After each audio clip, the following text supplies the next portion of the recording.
Live from the Hard Rock here in Hollywood, Florida. I'm here with the welterweight champion, GoGo Slaveski. How you feeling tonight, brother? I feel great, man. I feel amazing. August 2nd, people already know I'm defending my title.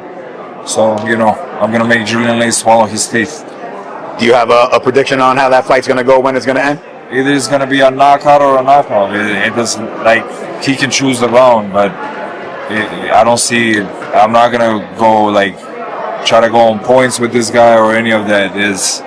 We're going to stand in the middle, and he said, he keep on saying, let me bang. So I'm going to let him bang his head off the canvas. GoGo, you stormed into BKFC with a perfect 6-0 record and captured the welterweight title at BKFC 49 by knocking out Jake Lindsay. How did reaching that milestone feel, carrying both your legacy and your country's hopes on your shoulders? I mean, I don't feel no pressure, because it's, at the end of the day, it's the way I see it, on some real shit. None of these people knew me 5 years ago, so I don't see it as, I'm very grateful and everything. Nobody's putting food on my table. I'm the only person that I need to fight is me, myself, my demons. If I can be myself, I don't have no pressure. I just entertain. I'm an entertainer at the end of the day, so I love fighting for the fans, and there's no pressure whatsoever. It's kind of like I can come unprepared, I can come with no camp, I can come pause, come and fight. You get what I'm saying? Yeah. But I can fight whether I'm on the couch all day, or in whatever kind of situation natural, or right? occasion. It's easy work for me. It's something that is natural. Some people have natural ability to play basketball, football, whatever. My natural ability is to make people go to sleep without melatonin. How did you find out that fighting came naturally to you? What was it that first got you into that? Well, I played soccer for 8 years, and I put a couple people to sleep, and I said, maybe I'm good at this. Jokes on the side, I don't like team sports. I like stuff to depend on me, If I lose because of me, not because I passed the ball to some idiot and he lost the ball and then we lost the game. I can take loss pretty easily as well. I'm very competitive. And I also have anger issues, so right there and then I decided that nothing matters but something that fulfills me. I'm an adrenaline person, I like that fighting shit. I like to get hit in the face and hit people in the face as well, because when I get hit, I'm like, oh, now it's my turn. Time to go to sleep without melatonin. You've defended your undefeated status with a dominant TKO over Yosdenis Cedeno in just round 4. What went through your mind as your perfect record stayed intact? What went through my mind when? When you TKO'd Yosdenis Cedeno in round 4.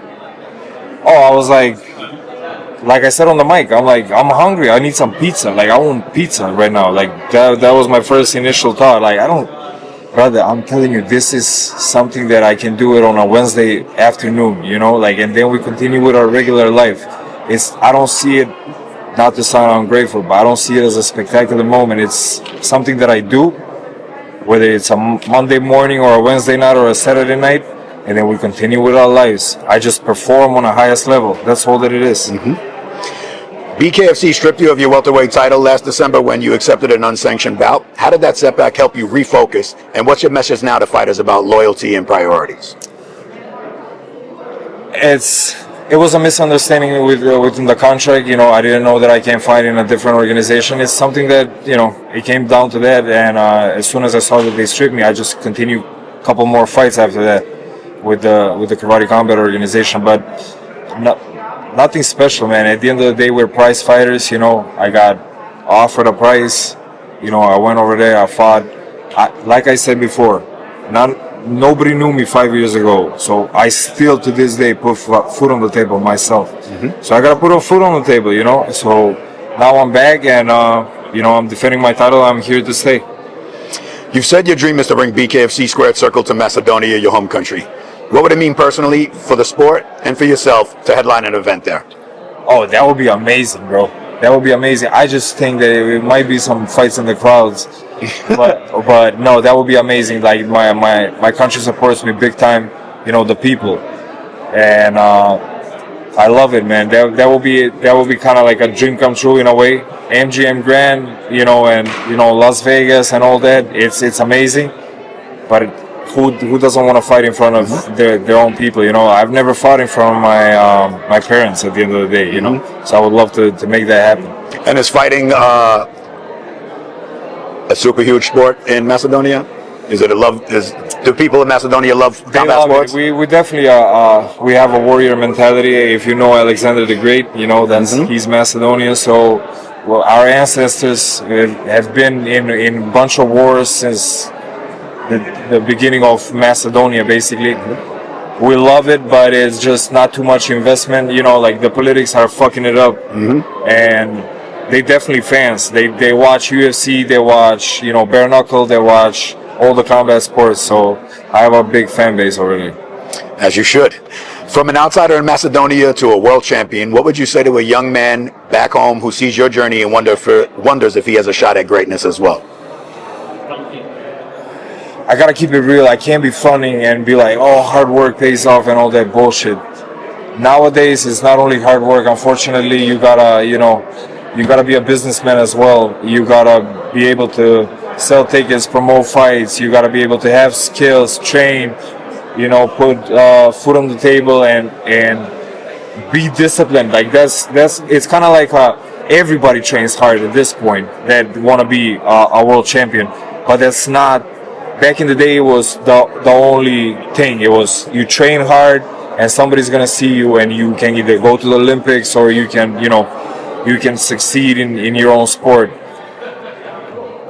This time around is with a bunch of social media involvement and a bunch of marketing. People want to see a little bit more drama. People want to see different stuff. And what I can say to a up and coming fighter or a person that have big dreams is the only thing I would say this to anybody and everybody. The capability, the definition of intelligence is the capability of adaptance in a situation, So if you're able to adapt to 2024, to 2025, to 2030, and you adapt to the time. I'm not saying open OnlyFans, but still, you gotta adapt to what's modern, and you gotta watch the trend. Like, for example, if you want to succeed in combat sports, what's trendy? What promoters want? What are they asking from the fighters? Like, what are they requiring? Besides, we're talking all this besides the hard work and the performance. Like, that's on the side. That's a must. Like, we don't even talk about that. Like, you gotta have that.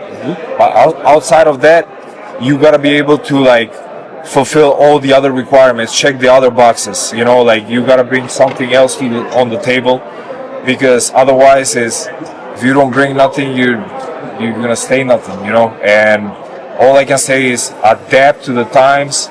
And don't stay stuck in your own mentality. And I'm telling you this from experience, because I'm a very hard-headed person, so it's very hard for me to be like. It was very hard for me to be like, oh, I'm gonna post today something on social media. I wanted to not stay active. I got in this sport to not be involved with interaction with people, so I can beat up people and get paid but that's not the case. This is business, so you gotta be able to adapt to every situation. That's all I'm gonna say. It's adapt to every situation, and that's gonna help you with everything, with relationships, with your family, with work. Whether if you get emotional, you want to respond to your boss, well, fuck you too. If you adapt to the situation, you see you're developing also emotional intelligence. So all I'm gonna say is the word adapt. GoGo, we appreciate your time. Thank you, brother. We're looking forward to the fight August 2nd in Sturgis. GoGo Slaveski, the welterweight champ, versus Julian Let Me Bang Lane. Scooty!